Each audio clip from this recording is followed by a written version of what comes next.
Alrighty, so we're here in Streetsville and we're checking out a subdivision home built by Cachet. This home is 3,500 square feet above grade. It's currently listed for about 2.558 million, well exactly for 2.558 million. It's been on the market for 77 days and we're going to be doing an honest agent walkthrough of this home, sharing our opinions, the goods, the bads, and everything else that this home has to offer. My name is Alex Winiecki and I'm with my colleague, Jeff Johnston from Remax Almost Plus. Thanks, Alex.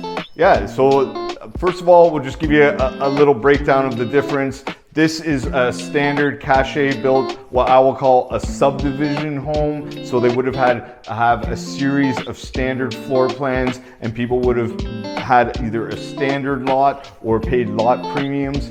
This would be a little bit more of a standard lot. It's about 55 feet approximately in the front, pies to 75 in the back, and it's just over 100 feet deep. So for that size home, for some people, they will like that it's low maintenance living. For other people, it could be a little tight. We'll see the distance in the backyard from where the home finishes to where it ends. I certainly think at like a 720 square foot, it's kind of like a fair price. I think on the fair side, they've had 100K breakdown. So as we come in, you can see you do get vaulted ceilings. Whoever purchased this home, they did pay a premium to have over 9-foot ceilings on the upper level and even in the basement over 9 feet, and they probably would have paid to finish the basement on their own afterwards. It certainly looks like this home even has a newer upgraded kitchen, if you can believe it, from the one that came with the home in 2019. It has a lot of like standard stuff, a lot of stuff that people would like. For some people, I feel for this home and this size that they might want a little larger family room. You can see this. I think it has enough seating, but you can't have that sectional here. It would be a little bit tight. It is open to the kitchen, which a lot of people are gonna want. I think that it has a nice island. Some people might want a larger island. This is an eat-in kitchen. You can fit 4. I think they've upgraded some of these appliances, are a higher end Bosch. Then you get into this. It's a nice fridge. This is also a Bosch. Has some nice features for some people. This is just a standard 36-inch fridge. Might be a little bit small. I do like the finishes. You get a nice oversized Bosch range and you do get that nice seamless backsplash, which is really nice.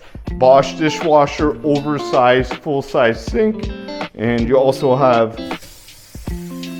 that gold kind of finish it is in for some people. Nice windows, it's nice and bright. I just think like some stuff like this, it might be a little small for some people for the size of the home. Then we'll just open this up and you'll see what I'm talking about. If you like that low maintenance backyard, it's nice. Has a deck. It's probably, what would you say, Alex, about 20 feet from here, we can even say. A little rainy today, so sometimes it can be hard. I'm just trying to see if I can pick it up. Yeah, it looks like it's approximately 20 feet from the home to the back. So, I mean, there's a fine trade-off here. Like, what is too big of a yard? What is not? I think it will suit different people's lifestyles. It does have a separate entrance to the basement. It does have second floor laundry. This is more of your like standard mudroom. Some of the doors are solid wood. That would have been an upgrade. They did put the epoxy floors into the garage and it's fully drywalled and insulated. That is a nice option. Certainly with some of the bedrooms upstairs, it'll keep them warm. Has oversized, they look like a nice porcelain tile that looks like marble. So I think that's nice for the low maintenance. And you also get the solid wood oak stairs. And just like a feature here, I just think it's missing the pantry for some people, and it's got a great size dining room. The dining room I think is going to be sufficient. Some people might just want the pantry. Okay? Great points about the main floor, Jeff. You really have a lot of knowledge about these types of properties. Let's go check out the upstairs first. So we're going to go up. What do you think this is? Do you think these are solid oak stairs? Yes, definitely. This looks like the original stairs probably that would have come into the home. It looks like they upgraded some of the flooring, and certainly the kitchen and basement appears to be even newer from when the home was built. I can just see from the wear, it's nice. It matches, so that's really nice. Yeah.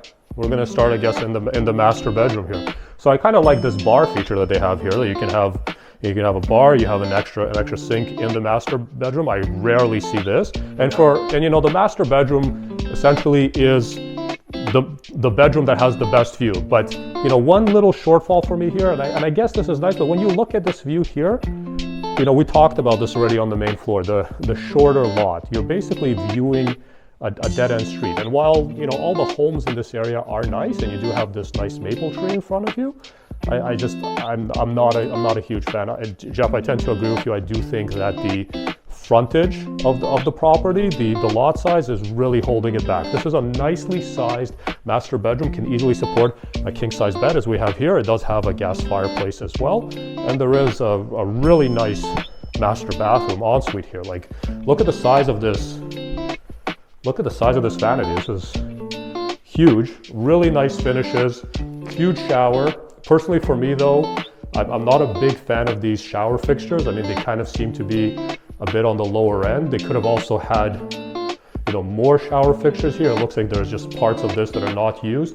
Would have also been nice to see a steam shower here. The soaker tub is pretty nice, but again, the finishes are just, you know, they seem a little bit low end for a home at this price point.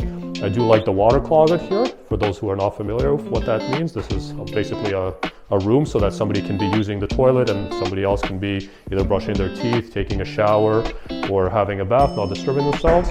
There is some under the counter storage here, like lots of different drawers. So, you know, to me, it's a nice bathroom, but yeah, I agree with you. I was a little more builder basic. It is. And then, you know, they do have this walk-in closet here with some custom storage. This is, again, nice, but you know, the custom storage kind of looks like a little bit IKEA to me. That's just my personal opinion. Yeah, my only comment is it just doesn't go total custom right up to the ceiling. Exactly, and that's kind of what I mean is that I think this is something that they added after the fact. Yeah, it looks like more of like a pack system. Yeah, we'll check out the laundry here. So I do like having the laundry on the second floor, but I'm not really familiar with this washer dryer. I mean, it is front load, but it seems like while it's large, it doesn't really have a lot of space and capacity in there. How do you open this thing? Yeah. It doesn't. Yeah, I mean, it doesn't seem like it's a full-size front load washer dryer. It is nice that they have this sink here again. And you know, one thing to really watch for and take a look at this, you can see how the water is fizzling. And what that tells me is that there is air in the line, meaning that this probably has not been turned on for some time. It looks like almost like sparkling water in there. So something to watch for. You know, if you're buying a property that's been maybe vacant for a couple of months, you may have to do some maintenance when you take it over. It's replacing some of the cartridges and maybe doing some plumbing work as well. Great point out. Yeah, this is the second bedroom. So once again, they do have an ensuite. In this home, every bedroom has an ensuite bath. Oh. It's been like lovely stage. That's Yeah. very nice to order. Certainly, Alice, I feel like this home shows well. It shows well. It does show well. It looks like it's been freshly painted. It has like some nice features and oversized stuff. This just looks like it's more of like the standard. This is how they built it. This was the builder finish that they got from Spacious Homes when it was completed in 2019. Yeah, for sure. I mean, the home does show really well. I think the price point for a home of this size is excellent. Like, you know, yeah, you're about $720 a finished square foot above here. Yeah, for sure. We'll enter the third bedroom. So again, there is similar custom storage here like we saw in the master. And they do have this, you know, kind of, it's called a Jack and Jill ensuite, or maybe there's other terminology for this, where two bedrooms. Yeah, where two bedrooms do share the ensuite. One little drawback for me, while I love the water closet, is that this water closet actually has the bath in it. So that's not super practical because, you know, if somebody's in here using the bathroom, that means that nobody can be using the bath. I agree. Yeah, but they do have the double sink here, so, you know, a family of four can live here very comfortably. So this is the fourth bedroom here that, you know, kind of finishes up the upstairs. So now we're going to go down to the basement and we're going to wrap up our tour there. Yeah. Just one little point for me. I love how you have the windows here, but this is where you can see the builder difference. They didn't take advantage. They didn't create oversized windows. You could have had way bigger windows here to take advantage of the ceiling height. It looks like they just went with like the standard size windows when you could have had a lot more light. You could have got a lot more natural light. Okay, so now we're gonna go into the basement, check out the final part of this home. So it is nice that they have this staircase leading in there, but there's no basement separation here, meaning that you can't really create a real basement suite, even though it is prepared to be one. Like there's some rough in there for a washer dryer. You have a kitchen here. You have a full bathroom. You even have a bedroom. It's a walk-up basement as well. So yeah. So Alex, it's a little bit awkward. You could do something to try and close it in, but just with the railings and without altering the staircase, you would be essentially drywalling here. It's not ideal here, and something over here. So that would be a solution at a reasonable price if you wanted to do it. It just would not be the nicest for the layout. It's not going to be a clean look, that's for sure. No. But overall, the finishes in this basement are really nice. I like this island here with the waterfall finish. I like these cabinets. Again, extra deep sink. It seems that even though this home was built in 2019, potentially either it's never been lived in or they just did a renovation, for sure to the first floor and to the basement. They have this built-in fridge, like I mentioned. We do have a few things here as well. Just like a sub pump, which I think is a great feature to have on a home. I'm not really sure if this is in a flood zone or not, but even just for insurance premiums, it is going to assist close with to the credit river, higher water table. Yeah, this is a little bit random. It has this coat closet here, which is kind of what it is. I do like the cold room. It's done really proper here, properly insulated. It has proper venting as well to avoid any mold. So you can see the vent there, and then you can see the secondary vent. That's really the way to do it. Yeah, and you just know you don't want any wood in these rooms because that could be subject to mold. That was just there. For sure. The basement also does have a really nice bathroom here, where again with a large shower, which is kind of like an ongoing theme for this home. They do have really nice bathrooms in this home. I like the vanity as well with those kind of gold finishes and gold trim. Nice. Just me, I would have liked to see, especially in the basement, heated floors. Yeah, this is a little bit random. Like you have this under the stair storage, and then you have this door that leads to Narnia or more under the stair storage. A little real estate humor there for you guys at home.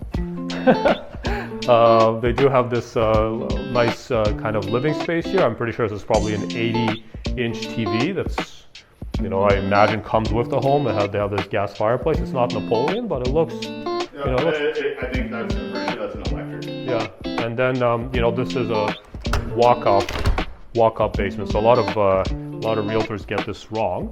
This is not a separate entrance. It's technically a walk-up, but it is a separate entrance. But the correct terminology. It's a separate entrance, but it's a walk-up versus, I think, the mistake some people make, a walk-out. That's when the grading has to go down and the property needs to be level. It's definitely not a walkout. And then they have this bedroom here. I mean, the size of the bedroom is not huge, but this basement does have 8 and 9.5 foot ceilings throughout. It has this little closet here as well, which is nice. I would have just liked to see a little bit more natural light. Yeah, it would have been nice if they put this down with more of an egress window coming down here to get more light. Definitely. But overall, I think the basement is fairly nicely done with a few shortcomings, and for me, the main one is that you really cannot make a basement apartment here. It's kind of always going to be open there unless you're going to do what Jeff mentioned, that extra drywall, but it's just going to give it a really awkward, not clean look. Thanks, Alex. Just to wrap things up, I really appreciate you coming with us and going through this subdivision home in Streetsville, Mississauga, and just kind of seeing the good, the bad, what people like. At the end of the day, it really just comes down to buyer preference and what is important to the buyer. Just my last point was just to kind of, this would be a cachet subdivision style home. I just wanted to distinguish the difference versus a custom home. Typically that will be very property specific. Oftentimes the lot, it would be the first home built there, or someone would have had to smash an existing home and get a custom floor plan designed. Generally just costs a little more, and people think about the purposes of the room, and you just see a higher end level of finish, kind of like solid core, wood doors, stuff like that. And people really think about the purposes and the stuff that they want in the home, and design it just a higher end and more to a luxurious level, and they don't miss some of the little things that sometimes you can see in a subdivision home. Want to learn more about Streetsville, Erin Mills, or you're interested in luxury custom homes or some of these higher end subdivision homes built after 2018, reach out, comment below. Alex and I are always available to talk to people and answer your questions. Thanks for watching, and we'll see you next time.